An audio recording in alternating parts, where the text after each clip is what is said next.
name is Jack Peacock. I'm from Winston-Salem, North Carolina, although I'm never home because I do shows virtually every weekend. I did 47 shows last year in 18 states. I've been doing glass as a hobby for about 50 years, buying and selling for probably 40 years, and I've been a full-time dealer for about 25 years after I officially retired. But I enjoy this very much. I like the camaraderie. I enjoy the people. I enjoy the customers, the other dealers. I was asked to speak a little bit about Dugan Glass. Dugan was a company that made beautiful, beautiful work. This is 1905, 1906, called a frit base. And frit is crushed glass. You can probably see the stripes here.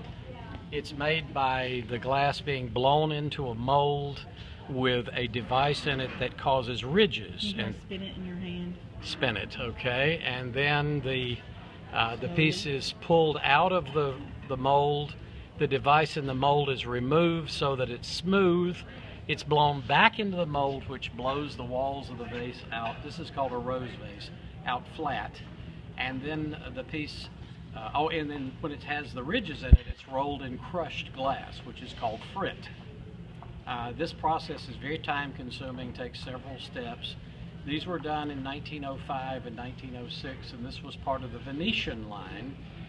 These probably sold for about a dime in 1905, something like that. Today they're around $100.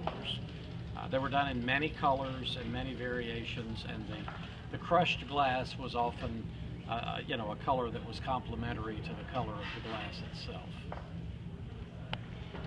And being a man in the glass business, can you tell us why you're interested in it? And seems to be a heavily female-dominated profession, considering it's mostly made by men, probably designed and made by men. Well, if you look around this room, there are more men dealers here than there are women. Well, there you go. There are more men who collect glass than women. And okay. I suspect that the reason, or the set of reasons, has to do with the fact that glass is a fascinating device. For one thing, it's a liquid.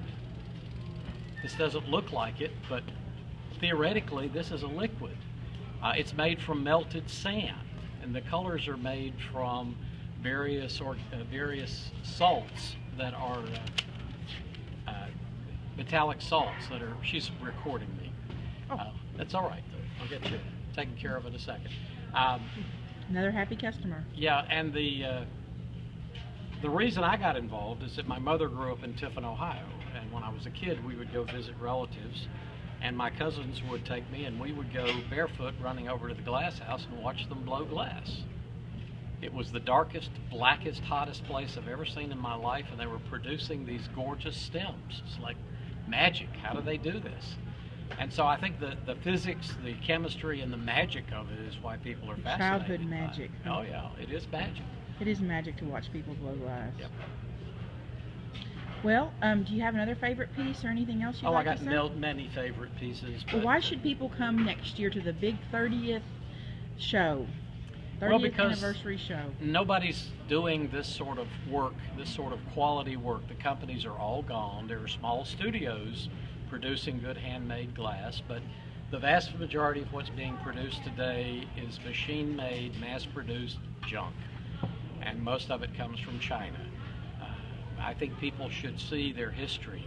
The United States took glass making to the epitome of what it could be, and then Americans stopped buying quality and wanted junk from Japan and plastic in the 1960s, and all the companies went out of business because they couldn't afford to make handmade quality merchandise.